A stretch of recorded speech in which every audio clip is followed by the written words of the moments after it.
Sneha and welcome to NV learning platform. चलिए तो हम क्या पढ़ रहे थे, हम लोग आप पढ़ रहे थे कॉन्ट्रासेप्टिव। ठीक है, कॉन्ट्रासेप्टिव में हमने नेचुरल पढ़ लिया था, नेचुरल के साथ बाद में बैरियर भी पढ़ लिया था, ओरल भी पढ़ा था, ओरल में हमने हार्मोनल पढ़ लिया था, केमिकल पढ़ लिया था। अब हमारी है एक इंजेक्टेबल वाली। ठीक है, इंजेक्टेबल का मतलब होता है, ये सारे मैंने क्लियर कर दिया था। क्या है ओ नेचुरल, नेचुरल क्या करता है बेसिकली, नेचुरल जो मदर के इनसाइड मतलब मदर के हार्मोनल चेंजेस के वगैरह में से, या फिर पापा मम्मी आपस में क्या करते हैं, कॉपुलेशन होने से पहले, इंसेमिनेशन होने से पहले बाहर निकाल लेते हैं, विड्रॉवल सिस्टम जिसको बोलते हैं, या लैक्टेशनल सिस्टम जो मम्मी 6 महीने तक प्रेग्नेंट मतलब डिलीवरी पीरियड के बाद, पार्चुरेशन के बाद 6 महीने तक मिल्क वाले पीरियड में रहती है, तो क्या लैक्टेशनल पीरियड में रहती है, तो वो क्या करती है, मेंस्ट्रुएशन नहीं हो पाता तो वो मां नहीं बन सकती। वो सब नेचुरल था। उसके बाद हमने पढ़ा था बैरियर। बैरियर में क्या है बेसिकली कॉन्डम। कॉन्डम क्या होता है, वो दो स्पर्म और ओवम दोनों के मीटअप नहीं करने देता, मतलब बीच में ब्लॉकेज बना देगा। ठीक है, दीवार खड़ा कर देता है, दोनों को नहीं जाने देगा। तीसरा हमने पढ़ा था ओरल पिल्स, तो मैंने वो भी बताया था कि कैसे कैसे ओरल पिल्स खाते हैं। अब उसमें है ओरल पिल्स में है, ये देखो अभी ये इंजेक्टेबल। इंजेक्टेबल का मतलब क्या हुआ, इंजेक्शन जैसा। ठीक है, ये इसका नेम ये वाला याद कर लीजिए, डिपो प्रोवेरा। ठीक है, अब उसके बाद क्या है, प्रोजेस्टोजेंस अलॉन्ग या फिर कॉम्बिनेशन विथ। बोला जा रहा है कि एक केवल एकमात्र प्रोजेस्टोजेन का बना होगा या फिर प्रोजेस्टोजेन के साथ इस्ट्रोजन के साथ कॉम्बिनेशन करके बनाई हुई होगी ये। ठीक है, वो बना के यूज होता है एज ए फीमेल। फीमेल में ये यूज होता है, फीमेल में लगाया जाता है इंजेक्शन के तौर पे। ठीक है, दे आर डिपोड मेडॉक्सी प्रोजेस्टेरॉन एसिटेट, मतलब इसका नाम है डिपॉक्स मेडॉक्सी प्रोजेस्टेरॉन एसिटेट, इसका है शॉर्ट फॉर्म में है DEMPA, डेम्पा। ठीक है, इफेक्टिव फॉर 3 मंथ्स ये होता है, ये बॉडी में इंजेक्ट किया जाता है तो 3 महीने तक के लिए इफेक्टिव होती है। ठीक है, समझ गए। अब देखो, अब है तीसरा है इम्प्लांट। इम्प्लांट का मतलब हुआ दीज आर प्रोजेस्टिन, ये प्रोजेस्टिन कंटेनिंग अ डिवाइस है विच आर इम्प्लांट सबडर्मली। ये क्या होता है, एक छोटा छोटा सा एक ऐसे स्टिक जैसा इतना लंबा लंबा लेयर का 1-1 इंच का बना होता है, उसको सबडर्मली का मतलब हुआ, डर्मल मतलब स्किन होती है, डर्मिस, तो क्या करते हैं उसको यहाँ से इसके अंदर इम्प्लांट कर देंगे, इसके अंदर लगा देते हैं। ठीक है, तो वो लगा हुआ रहता है 3-3 डॉट डॉट करके। ठीक है, हाँ, तो वो ये है, ये लॉन्ग टर्म है, ये प्रोवाइडिंग करता है लॉन्ग टर्म कॉन्ट्रासेप्शन। जो मम्मी यहाँ बच्चों के बीच में गैप रखना चाहती है ना, जैसे कि एक बच्चा हो गया, एक होने के बाद क्या है बोलेगा कि हाँ मुझे अब जो 3-4 साल के बाद बच्चा चाहिए, तो गैप रखने के लिए ये डर्मल अपने स्किन के अंदर लगवाती है। ठीक है, इस तरीके का होगा NCERT में अगर इसका फिगर दिया हुआ है तो। हाँ, एक मिनट, मैंने इस पर पेज चिपका रखा है। देखो इस तरीके का है कुछ, देखते हैं, देख रहे हैं, ये इस स्टिक के जैसा है, मैच बॉक्स। आपको ऐसा लगेगा ना मैच स्टिक जैसा दिख रहा है, कि ऊपर एक ऐसे बनी हुई है डॉट सी और नीचे एक स्टिक। मैच स्टिक माचिस की तीली के जैसे दिखती है, लेकिन उतनी लंबी नहीं होती है, उतनी मोटी भी नहीं होती है, पतली सी होती है, छोटी सी होती है। इसमें हमें ना जूम करके दिखाया हुआ है। अब वो क्या कहते हैं, सबडर्मली स्किन के अंदर लगा देते हैं, इसको इम्प्लांट कर देते हैं स्किन के अंदर, सबडर्मली प्रोडक्ट कर देते हैं, जो इसको लंबे समय तक कॉन्ट्रासेप्शन के जैसे हेल्प करता है। समझ गए। चलिए NCERT पढ़ लेते हैं।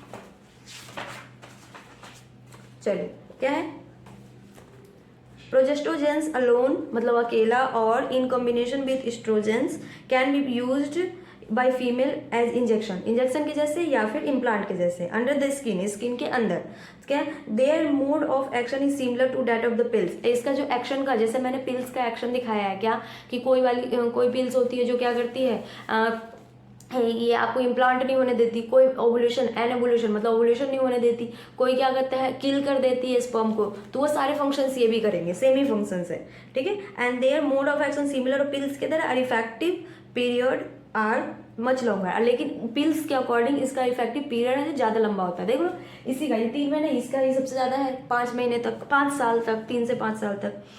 Administration of progestogens and estrogens, the progestogens estrogens combination और IUDs within 72 hours, ये लिखा हुआ है कि जो एक इमरजेंसी कॉन्ट्रासेप्टिव भी होता है, तो वो भी मैं लिखवा देती हूँ। ठीक है, और उसका कब यूज करते हैं वो भी। यहाँ तक आपको समझ आ गया, ये दोनों, ये इंजेक्टेबल और इम्प्लांट का सबसे इफेक्टिव और सबसे लंबा लॉन्ग लास्टिंग कौन सा है हमारा, इम्प्लांट वाली है। याद रखिएगा कि अगर लंबे समय तक के लिए है तो क्या है, इम्प्लांट वाला कराना पड़ेगा। ठीक है, और ये सब डॉक्टर्स करते हैं, आप अपने से नहीं ऐसे मतलब इम्प्लांट वाली पिल ले आओगे अब बोलोगे ना स्किन को काट के उसमें चिपका दो, ऐसा कुछ नहीं। ये सब एक्सपर्ट मतलब डॉक्टर या एक्सपर्ट नर्स के मतलब प्रेजेंस में होता है, उनके ही वही करेंगे, उनके सिवा और कोई नहीं कर सकता, क्योंकि उनको अच्छे से पता है ना कि कौन सा चीज़ कहाँ पे लगाना है। आपने सीधी की जगह उल्टी डाल दी, ये कर ही नहीं सकते हो आप। स्किन के अंदर डालना आप डाल सकते हो, नहीं डाल सकते हो। बस इतने सारे हमने पढ़ा। नेचुरल तो नेचर का है, नेचुरल का तो कोई ऑप्शन नहीं है। बैरियर थी, बैरियर में भी हमने देखा, तो बैरियर आप ह्यूमन कर सकते हैं, कॉन्डम वाला जो प्रोसेस है वो आप कर सकते हो खुद से, वो उसका। और ये अगर आप वाल्ट वगैरह देखो तो वो भी खुद से नहीं हो पाया, तो ये भी डॉक्टर ही कर देंगे, या खुद से भी कर सकते हैं एक बार सीखने के बाद। लेकिन ओरल वाली, ओरल के बाद IUDs या फिर ओरल हो या फिर इम्प्लांट इंजेक्टेबल हो, सारे के सारे डॉक्टर करते हैं। समझ आया? चलिए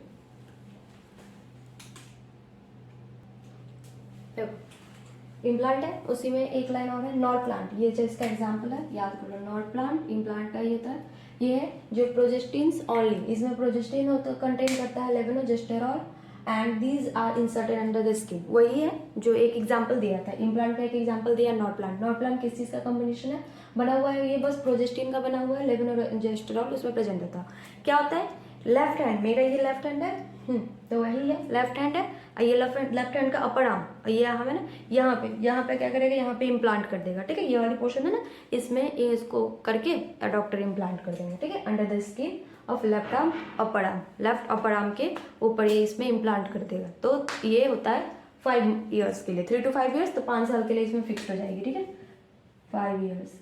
और ये ऐसा नहीं कि आपने एक बार लगा दिया तो 5 साल तक इफेक्ट करेगी। अगर 5 साल के बीच में भी अगर आप निकालना चाहते हो तो मतलब चाहेगा कपल कि हाँ नहीं भाई चलो अब मुझे मतलब हो गया ना, 2-3 साल हो गए, तो फिर बोलेगा नहीं अभी हमें करना चाहिए, मतलब प्रेग्नेंट होनी चाहिए, तो वो क्या करेगा, डॉक्टर के पास जाके और फिर से वो ये निकलवा लेगा, ठीक है। ये डॉक्टर जो लगाए हैं उसको बस निकाल सकते हैं, जब तक ये रहेगी तब तक नहीं हो पाएगा, जैसे ही डॉक्टर निकाल देगा तो फिर उसके बाद नॉर्मल हो गई, ठीक है। अब है इमरजेंसी कॉन्ट्रासेप्टिव, एक टर्म सुना होगा, मतलब जो ये इमरजेंसी कॉन्ट्रासेप्टिव है, ठीक है। ये क्या होता है कि ये इस इमरजेंसी का मतलब ही समझ आ गया होगा आपको, आपातकालीन कॉन्ट्रासेप्टिव इसको इसलिए बोला जाता है, ये रेप केस में यूज होता है, ठीक है।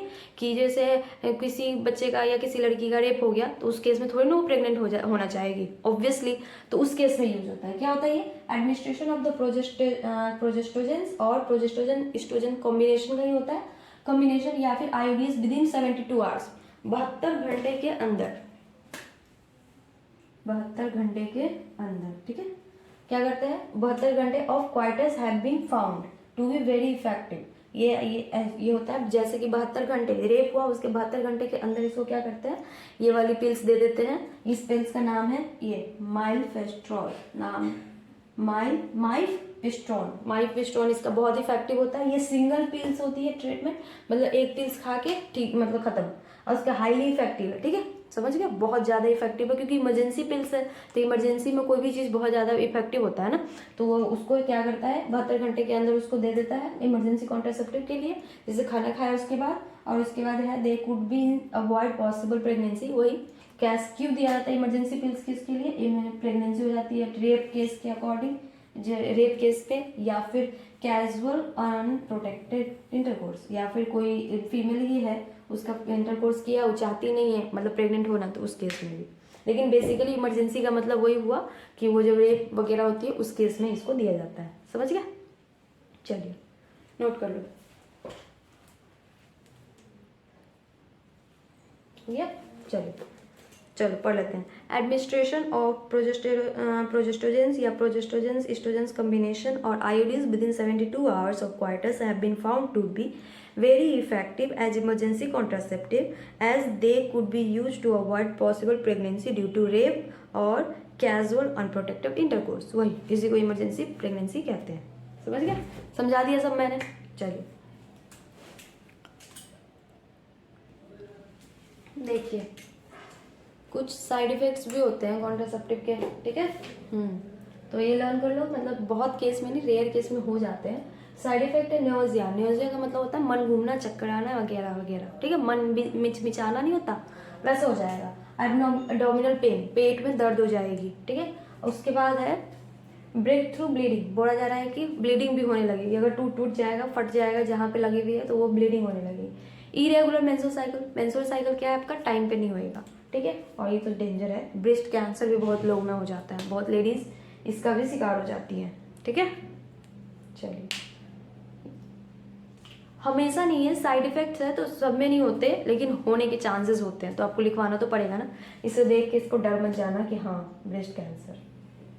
ठीक है, चलो हो गई हमारी क्या कहते हैं टेम्परेरी वाली सारी कॉन्ट्रासेप्टिव खत्म हो गई। अब हमारी क्या है परमानेंट ट्रीटमेंट की। अब टेम्परेरी क्या थी कि ये सब क्या जितना हमने पढ़ा उसको एक टाइम तक यूज होएगा, एक टाइम के बाद आप क्या करोगे उसको निकाल फेंकोगे। जैसे इम्प्लांट वाला ही था, 5 साल के लिए लगता है, लेकिन बीच में भी आप कभी लगा सकते हो, कभी हटा सकते हो। ये वाली थी इम्प्लांट इंजेक्टेबल थी, उसका कुछ महीने तक असर होगा, मतलब कॉन्डम का कुछ असर टाइम तक असर होगा, नेचुरल का भी कुछ टाइम तक असर होगा, ओरल पिल्स का भी कुछ टाइम तक असर होगा। लेकिन अब है परमानेंट मेथड। परमानेंट मतलब एक बार अगर आपने उसको करा लिया तो क्या बोलते हैं दोबारा से आप उसको दोबारा इरिवर्सिबल नहीं है, दोबारा से वो ठीक नहीं हो सकता, जिसको बोलते हैं ना नसबंदी। हाँ, स्टेरलाइजेशन बोलते हैं जिसको बेसिकली। नसबंदी का मतलब क्या हुआ, नसबंदी, नस सोच सकते हो ना, नाम से ही पता है, नस मतलब कोई भी नस है उसको बंद कर दिया, तो बेसिकली नस ही है। जैसे फीमेल में फैलोपियन ट्यूब को काट देते हैं और नॉट कर देते हैं, अब वैसे ही मेल में क्या आता है वास्ट डिफरेंस को काट के नॉट कर देते हैं। किसी भी चीज को काट दिया, वो फैलोपियन ट्यूब को आपने काट दिया, फिर उसके बाद धागा से उसको नॉट करके बांध दिया, दोबारा नहीं चिपका सकते ना। प्लास्टिक थोड़ी ना कि उसको एक जगह से कट जाएगी फिर उसको भड़का के दोनों को आपस में बोलोगे ये ऐसे पहले ऐसे थी, आपने इसको बीच में से काट दिया तो ऐसे हो गई। ठीक है, तो प्लास्टिक को तो आप बीच में से थोड़ा गर्म करके इसको चिपका भी सकते हो, लेकिन ये तो हमारा नर्व्स है, हमारा ऑर्गन है फैलोपियन ट्यूब, तो उसको दोबारा थोड़ी ना चिपका सकते हो। तो वैसा ही इसीलिए नाम में ही लिखा हुआ है नसबंदी, मतलब नस बंद करना। बेसिकली फैलोपियन ट्यूब को काट के बंद करना, बंद काट के हटा दिया, मतलब काट के हटा नहीं देते हैं बीच से। फैलोपियन ट्यूब ऐसे है तो यहाँ से ऐसे काट देंगे, हल्का से यहाँ से काट दिया ऊपर करके, इसको खींचता है डॉक्टर उसको खींचते हैं, फिर इसको काट देते हैं, फिर नॉट कर देते हैं, बांध देते हैं। उससे कोई बॉडी में फंक्शन में कोई प्रॉब्लम नहीं होती। ऐसा नहीं लटक, बहुत लोग बोलते हैं काटने के बाद लटक जाता हो, कुछ लटकता नहीं है। बॉडी काटने के बाद वो स्टिच कर देते हैं, अच्छे से फिक्स कर देते हैं, लेकिन वो क्या बंद हो जाए, नसबंदी का कहने का मतलब वो दोबारा माँ या क्या बोलते हैं पेरेंट्स नहीं बन सकते। मम्मी का हो गया तो मम्मी का क्या हो गया, फैलोपियन ट्यूब को ही काट दिया तो ओवरी तक तो क्या बोलते हैं आपका वो मतलब ओवुलेशन तो होएगा, लेकिन क्या कहते हैं उसको ओवम तो नहीं आ पाएगी ना वो यूट्रस तक। और पापा में अगर वास्ट डिफरेंस काट दिए तो क्या हुआ, टेस्टोस्टेरोन में क्या होता है स्पर्मेटोजेनेसिस तो हो रही है, स्पर्म का फॉर्मेशन हो रहा है, लेकिन वो स्पर्म ट्रांसफर, क्योंकि वास्ट डिफरेंस से क्या है, वास्ट डिफरेंस से बेसिकली क्या होता है स्पर्म का ट्रांसफर होता है। स्पर्म का ट्रांसफर वास्ट डिफरेंस स्क्रोटम से लेके और कहाँ पे होता है मतलब यूरेथ्रा तक आती है, यूरेथ्रा तक आती है तो आ ही नहीं पाएगी, पेनिस तक आ ही नहीं पाएगी, तो वो क्या कहते हैं पेरेंट्स नहीं बन पाएंगे। ठीक है, बाकी कोई प्रॉब्लम नहीं होता है इसमें। चलिए, तो वही आप पढ़ते हैं परमानेंट मेथड। ठीक है,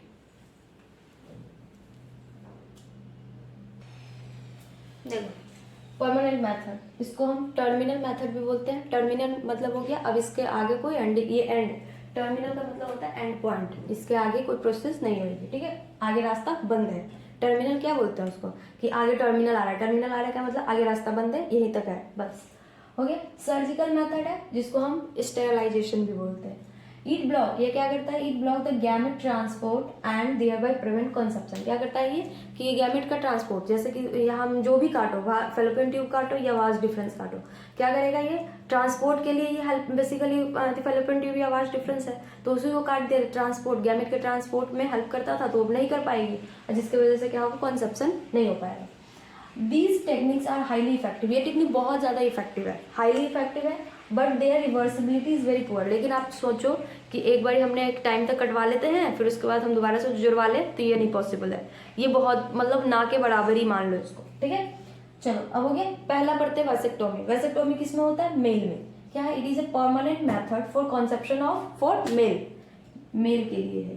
ठीक है, वैसेक्टोमी मतलब होता है वास्ट डिफरेंस का काटना। क्या है ये, बोथ वास्ट डिफरेंस, दोनों देखो, अब देखना मैंने क्या लिखा, बोथ, एक को काट दो तो ऐसा नहीं सोचो कि हाँ भाई एक को काट देते हैं तो नहीं होगा, ऐसा कुछ नहीं होगा। एक रास्ता काट दिया, 2 रास्ता है ना उसके पास जाने का, तो दूसरे से चला जाएगा, सिंपल। तो ये बोथ वास्ट डिफरेंस को काट देते हैं, लाइगेट करते हैं और उसको काट करते हैं, बाहर निकाल के उसको काट देते हैं।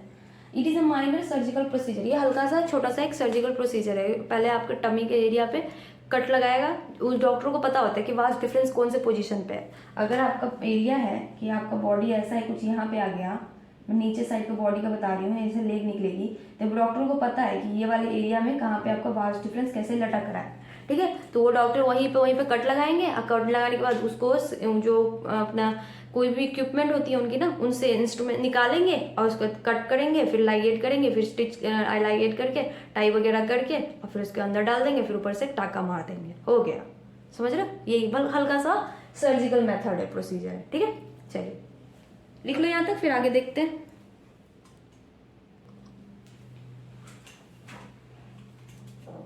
It is done free of cost. बोला जा रहा है वैसेक्टोमी है जो गवर्नमेंट हॉस्पिटल में, वैसेक्टोमी हो या टिबोक्टोमी हो, क्या दोनों के दोनों क्या है, गवर्नमेंट हॉस्पिटल में मुफ्त मुफ्त मुफ्त, बिल्कुल मुफ्त। ठीक है, बिल्कुल मुफ्त किया जाता है, इसके लिए 1 रुपये भी नहीं लगते।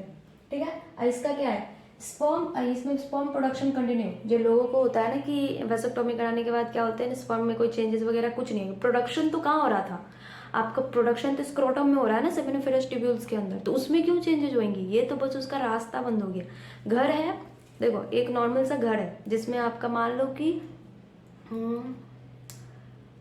कोई भी एग्जांपल दे दो, हाँ मान लो कि जैसे कि आपका डेयरी फार्म है, दूध का है। ठीक है, क्या कहते हैं, रास्ते से जा रहे थे, रास्ता में क्या है, आप एक नॉर्मल सा रास्ता बना हुआ था, रोज दूध देने जाते हो। एक किसी घर, मेरे घर पे ही दूध देने आता है कोई, ठीक है, तो वो क्या कह रहे हैं कि लेके तो रोज आ रहा था, लेकिन अब क्या हुआ कि वो वहां से वो दूध लेने जा रहा था, बीच में रास्ता जो थी, बीच में रास्ता टूट गया, तो बीच में रास्ता टूट गया, तो उससे उसका दूध तो वहां पे घर पे है, उसके दूध घर पे है, लेकिन मेरे पास वो नहीं आ पाएगा। क्यों? क्योंकि रास्ता टूट गया, वो एक ही रास्ता था जिससे आता था जाता था। तो अब क्या हो गई, मेरे यहाँ आने का, मेरे यहाँ नहीं आएगा दूध, लेकिन वो दूध, ऐसा नहीं है कि उसको गाय दूध नहीं देगी, गाय तो दूध देगी, लेकिन दूध मेरे तक नहीं पहुंचेगा। एज सिंपल है, वही है सेम। स्पर्म का प्रोडक्शन कंटिन्यू है, स्पर्म के प्रोडक्शन में कोई भी चेंजेस नहीं आए, वो कंटिन्यू है आफ्टर वैसेक्टोमी। कितना भी वैसेक्टोमी कर दो, कुछ भी कर दो, उसका स्पर्म का प्रोडक्शन में चेंज नहीं आएगा। बट इजैकुलेटेड सीमेन, जो सीमेन होंगी, सीमेन क्या होती है, हमारे पेनिस में होती है, तो जो इजैकुलेटेड सीमेन बाहर जो निकलता है वो क्या रहेगा, स्पर्म के बिना होगा। वो सीमेन तो निकलेगा नहीं।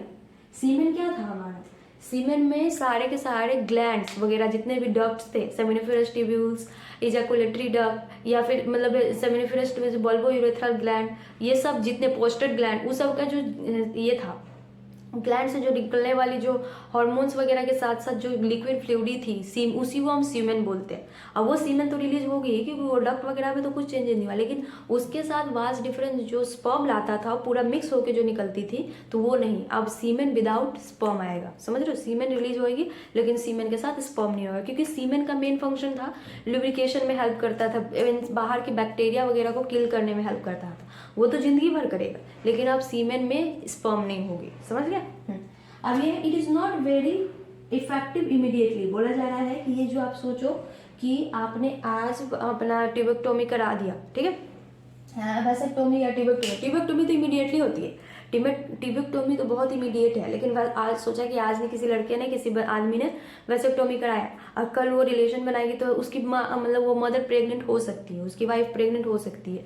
ये इमीडिएट नहीं है, क्योंकि कुछ जो प्रोसेस रास्ता में तो आ ही रहा था ना, वो तो कुछ आ ही रहा था, तो वो रास्ता में फीमेल वाला ये इमीडिएट इसलिए होता है क्योंकि फीमेल का मंथली रिलीज होती है, लेकिन मेल के केस में ऐसा कुछ नहीं है।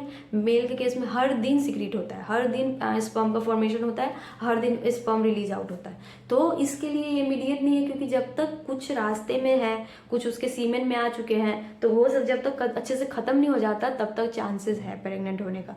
बहुत क्या होता है कि वैसेक्टोमी करा लेते हैं लोग, और उसके बाद क्या कहते हैं, फिर भी वो प्रेग्नेंट हो जाती है, हम तो उसके बाद डॉक्टर को बोलते हैं उसने अच्छे से नहीं किया, क्योंकि उनको पता नहीं होता है ना, तो फिर डॉक्टर के पास जाते हैं, तो डॉक्टर उसको बोलते हैं कि आपका इमीडिएट नहीं है, धीरे धीरे जो आपके रास्ता में जो चला गया था वो रास्ता में से निकलेगा कहाँ, वही प्रोसेस है, तो वही सेम निकलने के लिए उसका टाइम लगता है। जैसे पूरी तरह से क्लीन हो जाएगी उसके बाद वो उसमें नहीं आ पाएगा। समझ गए?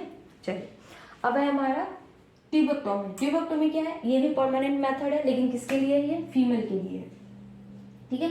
अब उसके बाद क्या है, इसमें क्या कहता है, small part of fallopian tube, fallopian tube का छोटा सा पार्ट को लिया जाता है। इसमें भी दोनों बोथ है, पार्ट ऑफ बोथ लिख लो, नहीं तो आप बोलोगे एक ही, बोथ फैलोपियन ट्यूब का रिमूव किया जाता है, टाई अप किया जाता है थ्रू ए स्मॉल इंसीजन से, उसको इंसीजन से फिर बाहर निकाल के कट किया जाता है, एब्डोमेन के थ्रू निकाला जाता है, तो उसको लेपेरोटोमी बोलते हैं, या फिर वेजाइना के थ्रू भी होते हैं, बहुत सारे डॉक्टर वेजाइना के थ्रू उसको खींच लेती है और फिर उसको भी टाई अप करके काट वगैरह, जिसको एक्सपीरियंसड है उसके अकॉर्डिंग वो कर लेती है।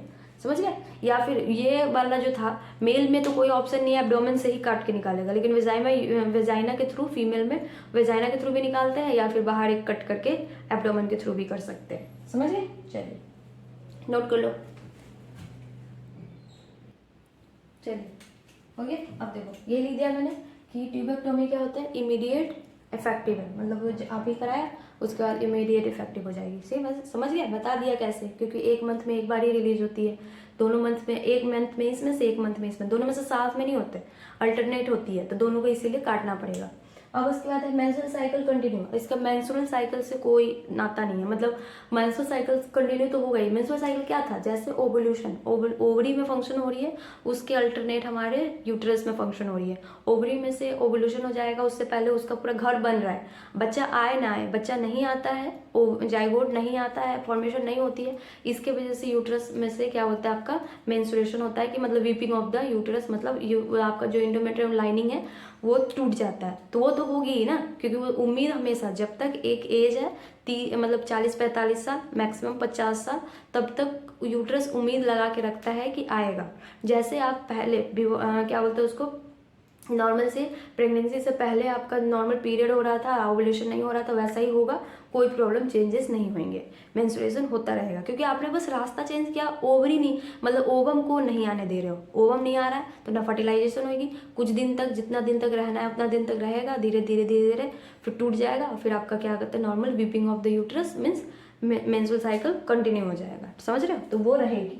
उसके बाद it release oocyte destroyed by phagocyte. अब देखो एक क्वेश्चन आएगा दिमाग में आपके कि चलो पहले तो क्या थी, जब आप मतलब बिफोर ये वेसेक्टोमी के, ट्यूबेक्टोमी से पहले क्या थी आपकी, कि जब आपका ओवरी आता था, स्पर्म नहीं आता था, लेकिन ओवरी का जिंदगी एक ही दिन का है, तो ओवरी क्या करती थी, ओवम नॉट ओवरी, ओवम की जिंदगी एक ही दिन की है, तो ओवम आती थी फेलोपियन ट्यूब पे, अपना फर्टिलाइजेशन साइट पे बैठी हुई है, इंतजार कर रही है, एक दिन तक नहीं आया तो क्या कहते हैं, फिर उसके बाद वो मतलब वो जब हम ये करते हैं, मेंस्ट्रुएशन होता है, उसको थ्रू बाहर निकल जाती है। अब तो ओवम जो है वो oocyte है, अब वो कैसे मरेगा, जब हमारे यूट्रस तक आया नहीं, अब वो हमारी बॉडी में जमा हो जाएगा, तो उसके लिए क्या होता है, एक फेगोसाइटोसिस हो जाता है। फेगोसाइट मतलब वो क्या बेसिकली क्या आता है, जो उसके अंदर ना जनरेट हो जाती है खुद ब खुद, जो आप उसके लिए क्या हो गया, जब वो यूजफुल नहीं है हमारे बॉडी के लिए, जो चीज़ें, जो ऑर्गन यूजफुल नहीं होती वो क्या हो जाती है हमारे लिए, वो मतलब बेकार हो गया ना हमारे लिए। तो हमारे लिए जब बेकार हो जाता है तो हमारे बॉडी के अंदर ऐसी एक्टिविटीज होने लगती है कि वो एबनॉर्मल है, तो खुद ब खुद बॉडी खाने लगती है उसको, कि मतलब अब इसको जरूरत नहीं है, तो उसको साफ सफाई, बॉडी को नीट एंड क्लीन रहना है हमेशा, तो वो क्या करता है, खुद ब खुद उसको समाप्त कर देता है, वैसा ही कर देगा। अब ओवम की कोई जरूरत है नहीं हमारे बॉडी में, और उसको कहीं ले जा नहीं पा रहे हो, आप लेके तो जा नहीं पा रहे हो, तो क्या करेगा वो oocyte, ये oocyte को क्या करेगा, खुद ब खुद फेगोसाइट जो होंगे वो आएंगे और उसको खा के खत्म कर देंगे, नहीं तो बॉडी में इकट्ठा हो जाएगा ना, और उससे हमें हार्मफुल होगा, तो इससे तो पूरा डिजीज ही हो जाता, तो इसके लिए खुद ब खुद उसको खा जाता है। समझ गए। चलो एनसीईआरटी पढ़ ले। Surgical method is also called sterilisation, बता दिया मैंने, are generally advised for male and female partner as a terminal method to prevent any more pregnancy. ये उन्हीं को एडवाइस किया जाता है जिनको, जो माँ बाप बन चुके हैं, उनको फर्दर अब दूसरे बच्चों की जरूरत ना हो, मतलब वो अब उसको चाहते हैं कि हम अब मुझे बच्चे नहीं चाहिए, उनके लिए ये फाइनल है, फाइनल मेथड है। Surgical intervention block gamete transport and thereby prevent conception. बोला जा रहा है ये क्या करता है, गैमिट का ट्रांसपोर्ट बंद कर देता है, ठीक है। Sterilization procedure in male is called vasectomy और फीमेल में tubectomy. In vasectomy small part of the vas deferens are removed and tie up through the small incisions on the scrotum. So जो ही बताया मैंने सब, या देयर बाय वेसेक्टोमी में small part of the fallopian tube remove and tie up through the small incision of the abdomen through the vagina और through the vagina. This techniques are highly effective but their reversibility is very poor. ये technique है जो बहुत ज़्यादा effective है, लेकिन ये दोबारा से आप सोचो कि दोबारा बांध दे तो वो बहुत ना के बराबर है। It need to be emphasized that the selection of the suitable contraceptive method and its use should always be undertaken in consultant with the qualified medical professional. बोला जा रहा है कि ये दिमाग में रखो कि आप ऐसा इतना सारा मेथड पढ़ लिए, अभी सोचो किसी ने मतलब मैंने जैसे पढ़ाया है, ऐसे बहुत सारे टीचर्स वगैरह जो पढ़ाते हैं, पढ़ के खुद ब खुद डिसाइड करना ये सही नहीं है, सभी बॉडी को सब चीज़ सूट नहीं करता। तो इसीलिए आपको मेडिकल कंसल्टेंट या फिर एक बहुत अच्छे डॉक्टर्स के एडवाइस से ही ये सब करनी चाहिए, यही हमें बता रहा है। One must also remember that contraceptives are not regular requirement for the maintenance of reproductive health. बोला जा रहा है ये भी मत दिमाग में रखो कि हाँ अगर आपको प्रेग्नेंट नहीं होना है तो इसके लिए कॉन्ट्रासेप्टिव यूज़ कर लो, हमेशा कॉन्ट्रासेप्टिव यूज़ नहीं करनी चाहिए, ठीक है। In fact there is a practice against a natural reproductive health. बोला जा रहा है इसके बेसिकली एक नेचुरल रिप्रोडक्टिव हेल्थ की वजह से भी यूज़ कर सकते हैं, जैसे कि प्रेगनेंसी एक क्या one is forced to be used this method either to prevent pregnancy or to delay or space pregnancy due to personal reason. No doubt, the widespread use of this method have a significant role in checking uncontrolled growth of population. बोला जा रहा है कि ये use किया जाता है, इसमें कोई भी दो मत राय नहीं है, इसको अपना अनकंट्रोल जो ग्रोथ है उसको रोकने में बहुत ज़्यादा यूज़ किया जाता है। हाउएवर लेकिन इसके कुछ साइड इफ़ेक्ट्स भी हैं, जो साइड इफ़ेक्ट्स मैंने पहले लिखवा दिए। इतना सारा यूज़ करने के बाद भी लोगों को साइड इफ़ेक्ट्स हो जाते हैं, जैसे कि नेओजिया, वो मिचमिचाना वाला बात, एब्डोमिनल पेन हो जाती है, ब्रेस्ट क्या कहते हैं ब्रेक आउट हो जाता है ब्लीडिंग के थ्रू, या इरेगुलर मेंस्ट्रुअल साइकिल हो जाता है, इवन ब्रेस्ट कैंसर भी हो जाता है, जो सब मैंने बता दिया। दो not very significant should not be totally ignore. लेकिन ये ज़्यादा नहीं होता है, लेकिन आपको इग्नोर भी नहीं करना है कि ऐसे मान लो कि 100 में से एक को हो जाए, लेकिन हो तो जाता है ना, तो होता है तो आपको पढ़ना तो पड़ेगा। साइंस क्या बोलता है कि किसी भी छोटी से छोटी चीज़ को इग्नोर नहीं करनी चाहिए।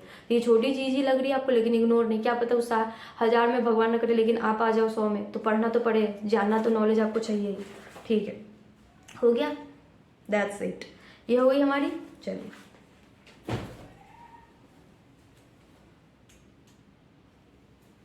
हो गया फिर, चलो ठीक है। अब है MTP बचा हमारा। मैं सोच रही थी कि यार MTP भी करा दूं, बट MTP आज कंप्लीट नहीं हो पाएगा क्योंकि मैं छोटा छोटा वीडियो डाल रही हूँ। अगर मैं ये 1 घंटे का डालती तो शायद मैं करवा देती, लेकिन उतना लंबे वीडियोस देखने मतलब आप लोग देखते नहीं हो, इसी की वजह से मैं अब शॉर्ट वीडियो डाल रही हूँ 30 मिनट मैक्सिमम। तो उसकी वजह से अब MTP अगर मैं इसको 1 घंटे का करती तो MTP क्लियर हो जाता, लेकिन मैं नहीं चाहती कि MTP अभी मैं करवा भी दूंगी, स्टार्ट भी करा दूंगी, तो बीच में पूरा कंप्लीट नहीं हो पाएगा क्योंकि MTP काफ़ी अच्छे से एक्सप्लेन करूंगी मैं, तो इसलिए मैं छोड़ देती हूँ। अब बचा है हमारा MTP, उसके बाद बना है STDs, STIs जिसको बोलते हो आप, और उसके बाद एक बचा है इनफर्टिलिटी। तो ये 3 लेक्चर इस चैप्टर की बची हुई है, तो हो सकता है ये 3 लेक्चर में आए या फिर 2 में ही आ जाए, क्योंकि तीनों लंबे हैं। पढ़ने के अकॉर्डिंग अगर NCERT के अकॉर्डिंग पढ़ाओ तभी भी लंबा है, वैसे नॉलेज के अकॉर्डिंग तो लंबा है, तो मैं 3 में ही एकदम अच्छे से क्लियर कर रही हूँ, तो 3 में करके दे दूंगी, ठीक है। चलिए इसके लिए इतना के लिए हो गया आज का लेक्चर यही। थैंक यू, ठीक है, पढ़ो, मज़े करो और ओके, पढ़ाई करते रहिए, एग्ज़ाम आ गया आपके पास में है तो पढ़ते रहो। Okay bye, all the best.